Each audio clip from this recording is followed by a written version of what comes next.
Então vamos ler o nosso texto, mais uma vez, só o versículo 6 agora. Sabendo isto, que foi crucificado com ele o nosso velho homem, para que o corpo do pecado seja destruído e não sirvamos o pecado como escravos. Nós vamos trabalhar aqui apenas a parte final e não sirvamos o pecado como escravo. Lembrando que o velho homem aqui que já foi crucificado com Cristo é uma referência à nossa antiga humanidade, o homem que eu era em Adão. E o corpo do pecado aqui é uma referência que Paulo faz ao fato de o pecado ainda habitar o nosso corpo, entendeu? Paulo chama isso de carne também, tá? Bom, o que Paulo está dizendo aqui, irmãos, é bem simples. O sentido é simples. Paulo está dizendo que o velho homem foi crucificado com Cristo para que a minha velha natureza, também é outro termo que ele dá para a carne, né? Para o fato do pecado habitar o nosso corpo, para que a minha velha natureza seja desfeita e não sejamos mais escravos do pecado. É por esse motivo que ao chegar na parte prática dessa mensagem, o apóstolo vai dizer que nós não devemos permitir que o pecado reine no nosso corpo. Isso está em Romanos 6, no versículo 12 e 13. Não reine, portanto. Veja, isso aqui é a aplicação do texto, viu, irmãos? Não reine, portanto, porque você já morreu com Cristo, porque você foi sepultado com Cristo, porque você ressuscitou com Cristo, porque o teu velho homem já foi crucificado na cruz do Calvário, porque foi crucificado para que o corpo do pecado, né, não impere, não te governe. Então, por causa de tudo isso, não reine, portanto, o pecado em vosso corpo mortal, de maneira que obedeçais às suas paixões, às paixões do corpo, entendeu? Nem ofereçais cada um os membros do seu corpo ao pecado como instrumentos de iniquidade, mas oferecei-vos a Deus como ressurretos dentre os mortos e os vossos membros a Deus como instrumentos de justiça.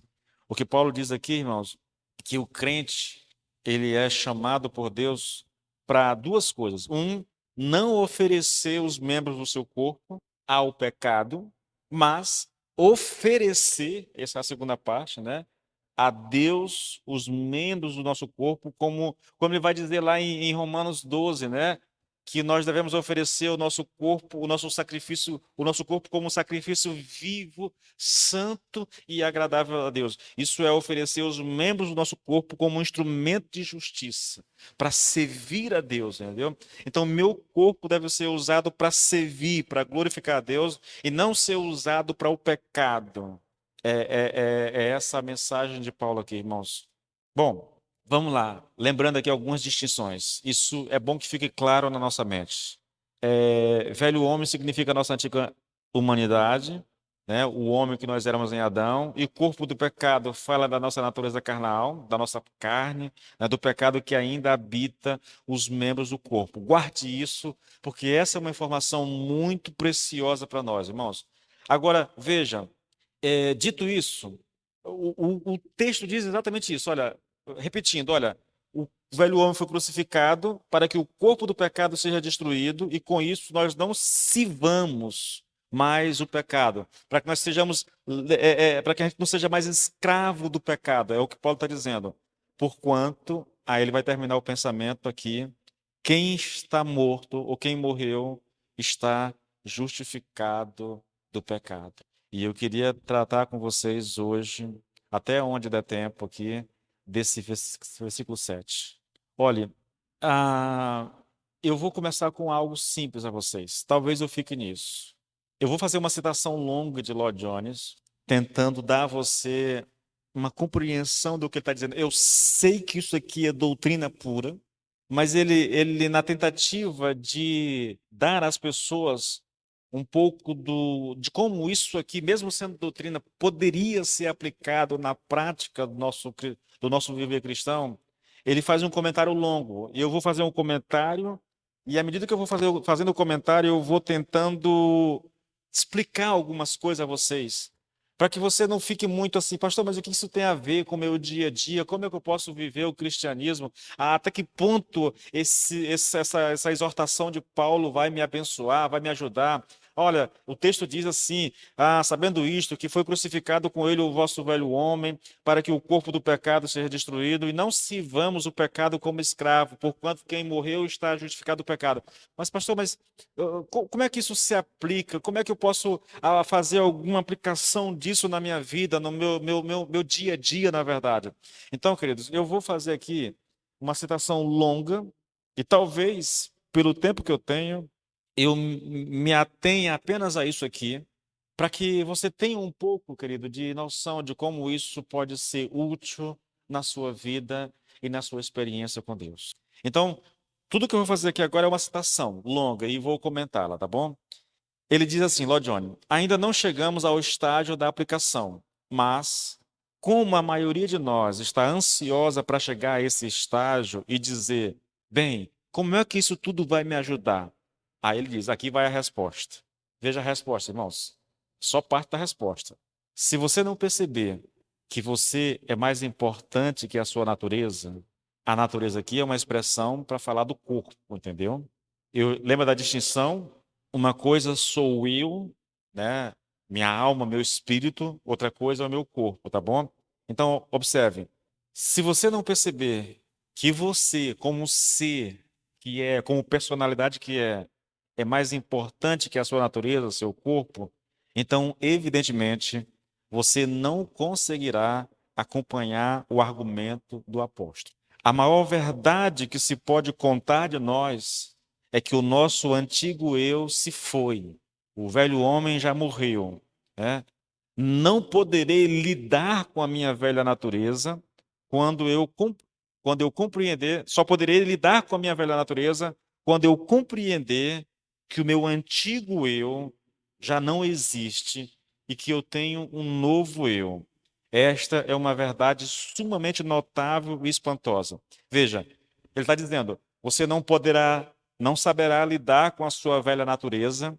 É a mesma coisa que carne, é a mesma coisa com o fato de o pecado habitar ainda o nosso corpo. Então você não vai saber lidar com isso, entendeu? Até que você compreenda que o seu antigo eu, que o velho homem, né, já morreu. Para que você compreenda, irmãos, eu queria muito que a gente chegasse e gastasse algum tempo pensando sobre isso. Quando Paulo olha para o ser humano, ele vê o ser humano de duas formas. Uma, o ser humano como um ser imaterial. Aí nós temos alma e espírito. Mas por outro lado, ele vê o ser humano como um ser material. Aí nós temos corpo. A parte imaterial, essa parte alma, espírito, ele diz, olha, isso já está pronto, isso já está salvo. O velho homem já morreu, entendeu? Agora você é um novo homem, a tua alma e o teu espírito aí é esse novo homem que já está até assentado nas regiões celestiais em Cristo Jesus. Só que a tua parte material, o teu corpo, a tua velha natureza, a tua carne, ela ainda é problemática. O velho homem foi morto para que para que a carne não te domine, não te escravize, entendeu? Mas você ainda vai ter dificuldade com isso. Então é importante que você saiba compreender, distinguir uma coisa da outra. Vamos lá.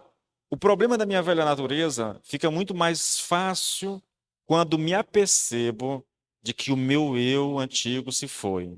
O meu eu, ou o meu antigo eu, aquele que eu estava em Adão, era todo ele escravo do pecado. Aquele eu já não existe mais. Ele foi eliminado, ele foi crucificado com o Senhor. Eu tenho um novo eu. Eu sou um novo homem, nascido em Deus, nascido de Cristo Jesus. No momento em que eu me apercebo que eu sou um novo homem, fico em melhores condições para trabalhar com a velha natureza que permanece em meu corpo, naquilo que Paulo chama de carne mortal. Veremos no capítulo 7, ainda comentando, o apóstolo dizer: já não o faço eu, mas o pecado que habita em mim. Não é uma coisa maravilhosa poder dizer isso? Não sou eu que estou fazendo isso ou aquilo. O pecado que permanece em meus membros é que o faz. O pecado não está em mim, na minha personalidade, no meu espírito, na minha alma, entendeu? Ele está somente em meus membros. Essa é a coisa mais libertadora que se pode ouvir jamais. Não é certo continuar com a aplicação prática antes de concluir a parte teórica, mas, para que ninguém fique se lamentando, para animá-los e fortalecê-los no transcurso do nosso estudo, permitam que lhes diga certas coisas. Eis como funciona o processo. Agora preste atenção, irmãos. Por que é tão importante distinguir entre o meu eu, a minha personalidade, minha alma, meu espírito e o meu corpo? Embora nós estejamos intrinsecamente ligados na nossa constituição, são coisas diferentes. Com relação à minha alma, ao meu espírito, o que é dito é: eu já morri com Jesus, eu fui sepultado com Jesus, eu ressuscitei com Cristo, eu estou assentado nas regiões celestiais com Cristo. Isso é o que é dito. O espírito, vigiar e orar, porque o espírito está pronto, mas aí eu tenho a segunda parte, eu tenho o corpo. E aí Jesus chama a carne, o espírito está pronto, mas a carne é fraca. Então, veja a distinção. Como é que funciona esse processo, irmãos? Isso aqui, queridos, se nós compreendermos isso aqui, isso é muito libertador. Ele diz, olha, vejo que muitos cristãos se sentem infelizes porque toda vez que caem em pecado, tornam a levantar a questão sobre se são cristãos ou não. O cara caiu, e porque ele já caiu tantas outras vezes, ele pensa, meu Deus, será que eu sou cristão? Como uma pessoa disse para mim uma vez, né, pastor? Eu não tenho dificuldade de acreditar na eleição. Minha dificuldade é acreditar que eu sou eleita. Eu creio na doutrina da eleição, mas eu não sei se eu sou eleito. E por que a dúvida? Por causa do pecado. Mas se eu sou salvo, pastor, então como é que pode, pastor, eu continuar nessa situação? Ele continua. Caem em pecado e imediatamente começam a dizer a si mesmos: será que eu sou cristão de fato? Se eu fosse realmente cristão, como poderia cometer um pecado como este? Ele diz: esse é o erro que o apóstolo crava aqui. Diz ele: você não deve fazer isso, não deve levantar de novo toda a questão da sua salvação cada vez que peca. Você, como ser e como pessoa aos olhos de Deus, está em Cristo. Você está ligado indissoluvelmente a Cristo. Aí ele cita o texto do versículo 5 de Romanos, né? Plantado juntamente com ele, com Jesus, na semelhança da sua morte e na semelhança da sua ressurreição. Nós já vimos isso, irmãos. Nós já vimos isso. Nós morremos com Cristo. Plantado na semelhança, isso significa que nós não morremos literalmente, entendeu? A morte é espiritual nesse sentido. E também implantados na semelhança da sua ressurreição. Nós já estudamos isso. Então eu estou com Cristo, eu estou ligado, eu estou conectado ao Senhor. Não é o pecado, querido, que diz que eu perco salvação. Irmãos, não sou eu que faço, mas o pecado que está em mim é quem faz. Há uma separação muito clara, muito simples até de se entender aqui, irmãos, entendeu? Da forma como eu estou colocando aqui. É o pecado, e não eu, na verdade. Com relação a esse corpo, ele ainda está submetido ao poder do pecado. Só que há uma promessa bíblica de que até o corpo será libertado completamente, entendeu? Há a promessa da redenção do nosso corpo. Isso vai acontecer um dia. Nós já somos salvos, nós já fomos libertos, nosso nome está escrito no livro da vida, não há nada que nos roube a nossa salvação, entretanto, eu ainda posso cometer pecado. A diferença que esse ensino faz é que se eu tiver compreendido bem, quando eu caí em pecado, não voltarei a perguntar, será que sou cristão ou não? Direi, claro que sou cristão. O meu velho homem foi crucificado e eu estou justificado, sou um novo homem em Cristo, fui aceito por Deus, sou cristão. O que dizer então daquele pecado? Graças a Deus, não é algo que pode separar-me dele. Não é algo que afeta a minha salvação. Não preciso ser convertido de novo. Eu já sou um novo homem. Então por que eu peco? porque o pecado está em meus membros, porque este corpo do pecado ainda permanece. Mas eu estou participando de uma salvação que até disso me livrará. Então, querido, eu não sei você, e eu não sei como é que você lida com isso, mas isso aqui são boas novas, entendeu? São boas novas que durante quase toda a minha vida de cristão eu não tive acesso a elas. Repito, irmãos, nunca vi um pregador anunciar isso. Nunca vi. Nós usamos Romanos 7 de outras formas, mas eu nunca vi alguém lidar com isso. É por isso, querido, que está escrito: nenhuma condenação há para aqueles que estão em Cristo Jesus. É por isso que Paulo diz: olha, nada pode nos separar do amor de Deus. Irmãos, Paulo não diria isso, querido, se o pecado fosse algo que nos afastasse do amor de Deus. Ele está dizendo: nada na natureza, nada na criação, nem céu, nem inferno, nem anjos, nem demônios, nada, absolutamente nada pode nos separar do amor de Deus que está em Cristo Jesus. Por quê? Porque nós estamos em Cristo. Porque o que tinha de ser feito por nós em relação à nossa salvação já foi feito pelo Senhor Jesus na cruz do Calvário. Por que muitas pessoas sofrem, irmãos? Por que um crente sincero, um cara quando não é crente, ele não está preocupado com o pecado dele, entendeu? Ele não está preocupado se pecou e se isso desagradou a Deus. Irmãos, isso é tolice. Quando uma pessoa não nasceu de novo, ela não tem medo de perder salvação, irmãos. Não existe esse temor no coração dela. Esse temor é um temor que só existe no coração daqueles que conhecem a Deus, daqueles que verdadeiramente nasceram de novo. Eu quero que você tenha essa consciência, querido. Alguém que não nasceu de novo não está preocupado se é salvo ou não é salvo. Ele pode até frequentar a igreja, fazer parte de ministérios na igreja, mas ele não está preocupado se vai perder salvação ou se não vai perder salvação. Isso não diz respeito, entendeu? Não há essa preocupação no coração, não há essa tristeza. Irmãos, veja, quando nós pecamos, querido, o Espírito Santo nos incomoda. Quando nós pecamos, nós ficamos mal com isso, entendeu? Mal. Há um sentimento de culpa no nosso coração por causa do pecado. E esse sentimento de culpa é exatamente uma prova de que nós temos o Espírito Santo de Deus no nosso coração, entendeu? É porque nós somos salvos que nós nos preocupamos com isso. É porque o Espírito habita dentro de nós, irmãos, que a gente se sente culpado quando erra, quando faz alguma besteira. Eu não sei vocês, irmãos, mas quando eu erro, irmão, quando eu peco, irmãos, meu Deus do céu, me dá uma agonia, me dá um desespero na alma, entendeu? É algo ruim, na verdade. Aquele sentimento de culpa, aquela coisa, parece que eu fui descoberto, parece que todo mundo sabe aquilo que eu fiz. É um negócio estranho isso, entende? Mas eu quero que você aprenda uma coisa. Vamos fazer distinções aqui novamente, para a gente não dar vazão aqui a pensamentos errados. Um filho de Deus não pode viver na prática do pecado. Eu não estou dizendo que ele não possa permanecer um mês, sei lá, um ano no pecado. Não estou dizendo, não é isso não. Eu conheço histórias de pessoas, por experiência e por ler em livros, que vivem anos. Olha lá o rei Davi, irmãos. Veja Davi. O cara pecou.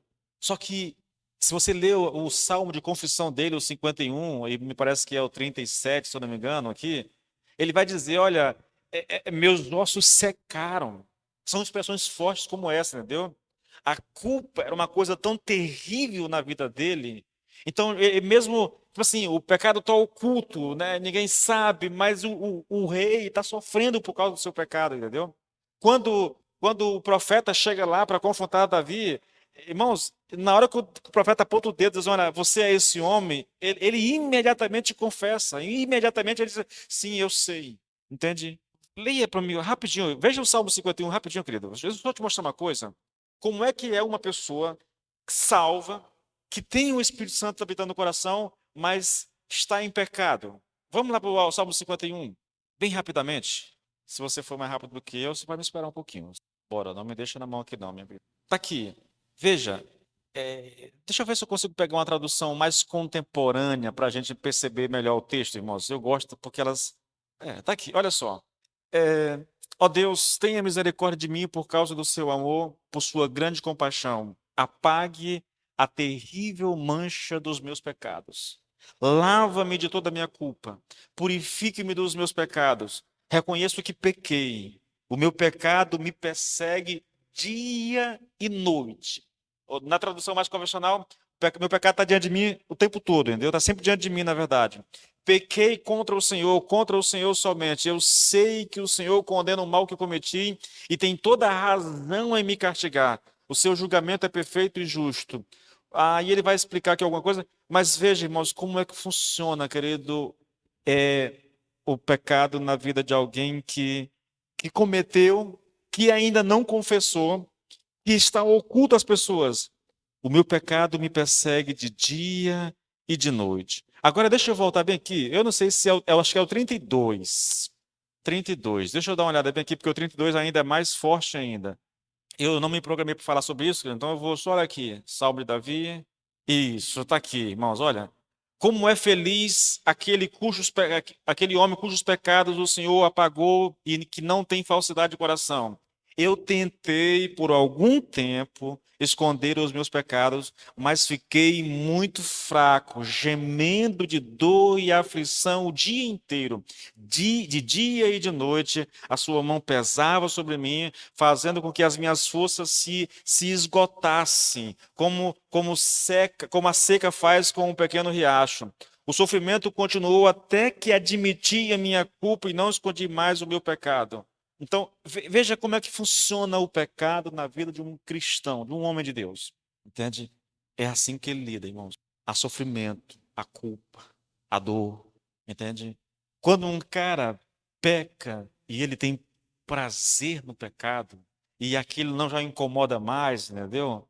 É porque essa pessoa, ela não nasceu de novo, irmãos. Não nasceu de novo. Ninguém sabe dizer quanto tempo Davi escondeu o pecado.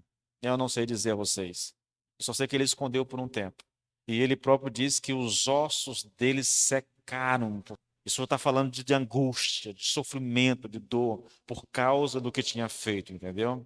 Então, é possível um homem de Deus cair feio? É possível, querido.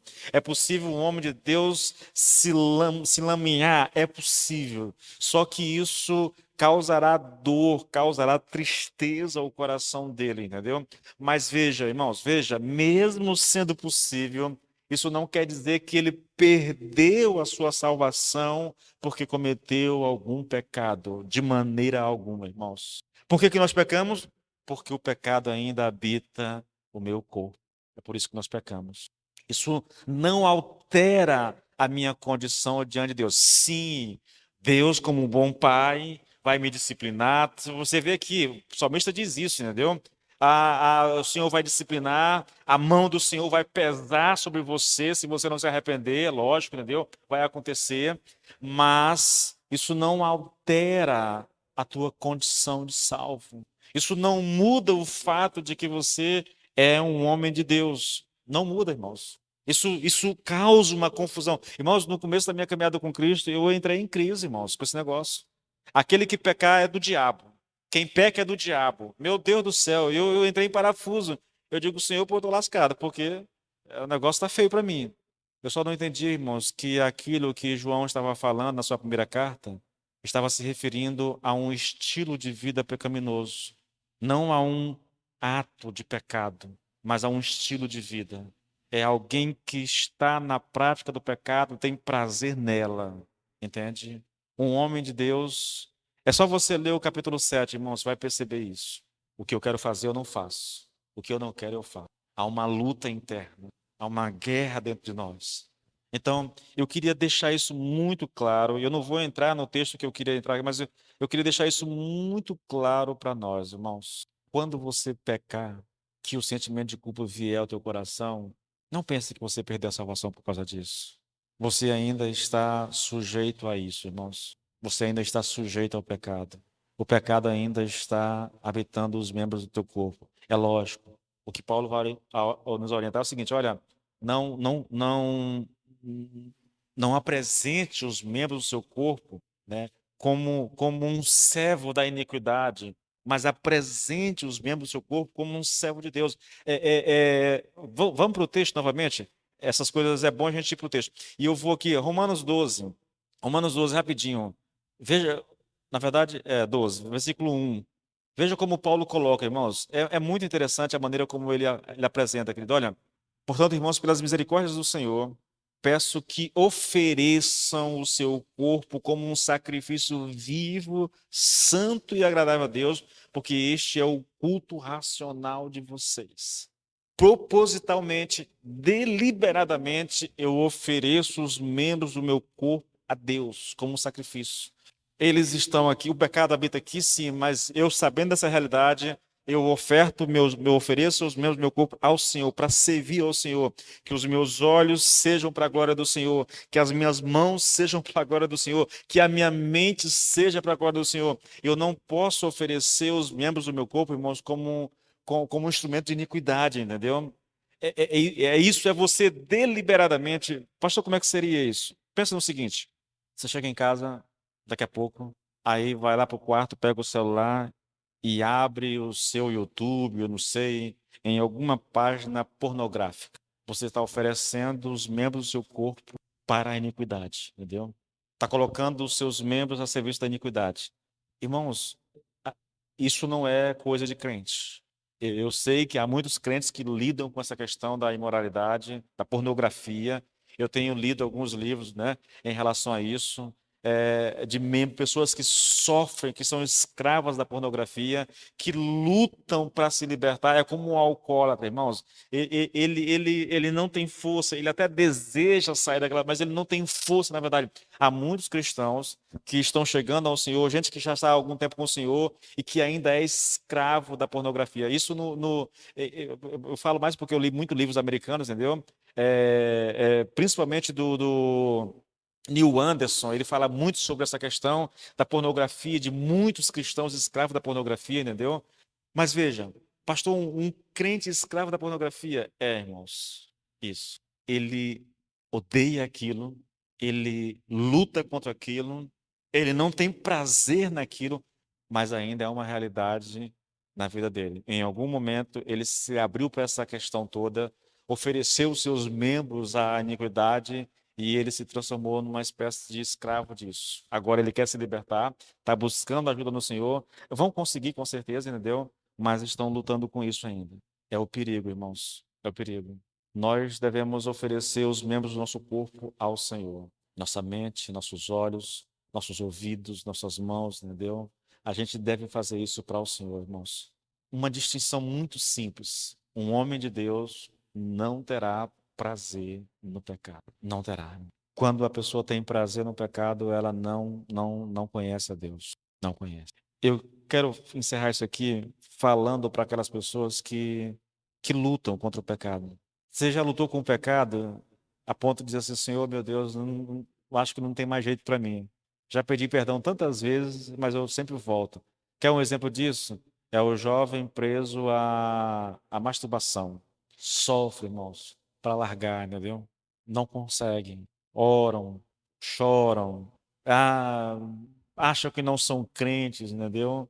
Repito, toda vez que uma pessoa colocar em xeque a sua salvação, para mim, com o entendimento que eu tenho, isso é uma prova de que ele é salvo. O que não é salvo não se preocupa com isso. Não há no coração dele uma preocupação em saber se é salvo ou não. Isso não faz diferença. Um cristão verdadeiro não terá prazer no pecado. Ele pode fazer por uma fraqueza do seu corpo, mas ele não terá prazer naquilo. Ele vai lutar contra aquilo, entendeu? O sentimento de culpa vai acompanhá-lo, entendeu?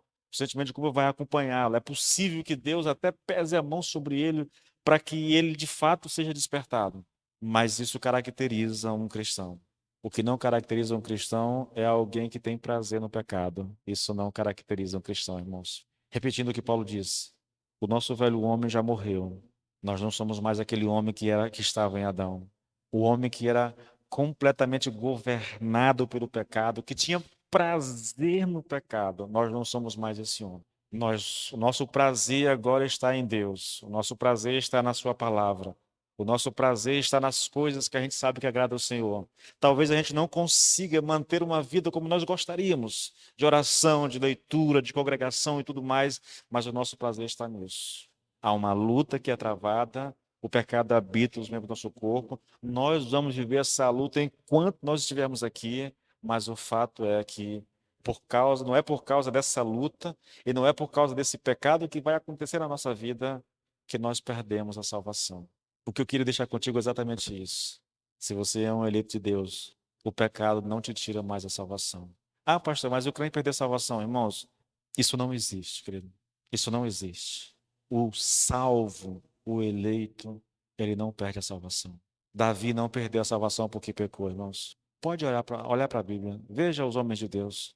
Nenhum deles perdeu salvação porque cometeu algum pecado. De maneira alguma. De maneira alguma. Na verdade, a ordem no Velho Testamento é: você pecou, apresente o sacrifício e você vai ser perdoado. Isso é para nos orientar, irmãos, é para nos ensinar, na verdade. O pecado deve ser confessado, sim. O pecado deve ser abandonado, com toda certeza, querido. Mas o pecado não tem o poder de tirar a nossa salvação. Isso não. Por quê? Porque o Espírito está pronto, entende? Jesus já morreu na cruz. Nós estamos ligados a Ele, conectados a Ele. Nós já estamos assentados nas regiões celestiais em Cristo. Se isso não é boa notícia, irmãos, eu não sei mais o que é boa notícia. É esse o nosso desafio, querido. Crer nessas verdades. Crer nessas realidades descritas pela palavra de Deus. Esse é o nosso desafio. Se você está em Cristo, você é uma nova criatura. Se você está em Cristo, o teu nome está escrito no livro da vida. E como diz a palavra, não há mais condenação contra ti. Como diz a palavra, nada nesse mundo pode te separar do amor de Deus que está em Cristo Jesus. Nem mesmo o pecado, querido. Ah, pastor, nada, mas eu posso me separar. Não, não pode, irmão. Se você é um eleito de Deus, nem você pode mais se separar do amor de Deus, entendeu? O Senhor não vai permitir. Não vai permitir. Então eu queria que você tivesse essa consciência, que isso pudesse alegrar o teu coração. Uma das coisas que mais é danoso na vida de um cristão, querido, é o sentimento de culpa que ele não sabe trabalhar, que ele não sabe lidar com ele, entendeu? Muita gente sofre dessas doenças chamadas psicossomáticas por culpa, por medo e por um monte de outras coisas, porque não tem consciência daquilo que está escrito a seu respeito. Irmãos, creia nisso. Cristo morreu na cruz a nossa morte. Ele sofreu a nossa condenação. O nosso velho homem foi cravado no madeiro e não há mais esperança nenhuma de ele ressuscitar de lá, entendeu? Agora nós somos novas criaturas. Agora nós somos filhos de Deus, filhos mesmo. É outra expressão que perdeu sentido na vida cristã, né? Quando Cristo disse que era filho de Deus, os judeus pegaram em pedra para apedrejá-lo porque sabiam a implicância de dizer isso. Mas hoje a gente fala que é filho de Deus e isso não faz diferença nenhuma. É como falar que Deus nos ama, entendeu? Ah, Deus te ama. Isso não faz diferença nenhuma para nós, porque essas palavras caíram não é nem no ostracismo, caíram numa coisa meio louca que a gente não sabe mais definir exatamente o que é. Quando fala em amor, você pensa em sexo, você pensa num monte de outra coisa, entendeu? Não, querido. Você é filho de Deus, é um fato, entendeu? E você é alguém que é amado por Deus. Eu disse isso para alguém esses dias. A coisa mais tremenda que há na vida cristã é quando você compreende de fato o que é ser amado por Deus. É quando Deus te ama, Ele está contigo, Ele vai te guardar, Ele vai te preservar, Ele vai te proteger, Ele nunca vai te abandonar, mesmo conhecendo o nosso coração, mesmo sabendo quem somos, mesmo conhecendo nossas fraquezas, mesmo sabendo os nossos defeitos. Ainda assim, Ele resolveu nos amar. Ele resolveu nos trazer para perto dele, irmãos. A verdade é essa. É isso que vem sendo ensinado aqui. O propósito de toda essa sessão, que começou no capítulo 5 e que vai até o capítulo 8, é um só, querido. Dar segurança ao cristão, dar certeza a ele da sua salvação. É por isso que Paulo vem dizendo tudo o que ele vem dizendo, entende? Então nós estamos nessa situação hoje. Filhos de Deus, filhos amados, filhos que tudo que poderia ser feito já foi feito por nós, pelo Senhor Jesus Cristo, e nós aguardamos agora, irmãos, apenas o tempo de nós partirmos para estar com o Senhor e o tempo dessa salvação que foi realizada na cruz alcançar até mesmo o nosso corpo. então corpo, alma e espírito estarão totalmente glorificados, completamente livre do pecado, de qualquer resquício de pecado. Então nós viveremos uma vida de gozo eterno na presença do Senhor. Bom, vamos nos colocar de pé? Eu não sei você, eu não sei se você compreende isso, eu não sei se você entende isso, eu não sei se você acredita nessa verdade, querido. Eu digo a vocês, essa é a minha esperança. Essa é a minha esperança. Pai, somos filhos, somos alvos do teu amor, amor incondicional, amor que nos elegeu antes da fundação do mundo, amor que nos aceita como somos, Pai, amor que nos transforma, Senhor, amor que nos corrige, amor, Senhor, meu Deus, Pai, que se entregou por nós, amor que foi capaz de suportar a cruz no nosso lugar. Meu Deus amado, a minha oração é que o Senhor abra o nosso entendimento, não só para compreender, mas para experimentar de fato o poder desse amor no nosso coração, na nossa vida, Pai. Espírito Santo de Deus, abre o nosso entendimento, Espírito Santo, de maneira que nós não apenas compreendamos, mas experimentemos o teu amor no nosso coração. Te peço isso no nome de Jesus. Te peço isso por aqueles que estão aqui nessa noite. Te peço isso por aqueles que estão acompanhando agora, Senhor, meu Deus, pelas redes sociais. Te peço isso por aqueles que ainda verão essas mensagens, Pai, nas redes sociais. Senhor, abra o nosso entendimento, Pai, e dá-nos uma experiência marcante com o teu amor. Que nós tenhamos essa consciência vívida, Senhor, dentro de nós. Somos amados por Deus, aceitos por Deus, a despeito de qualquer falha, de qualquer fraqueza em nós. Pai, nos ajude a viver essa realidade, a experimentar essa realidade, em o nome do Senhor Jesus. Amém e amém.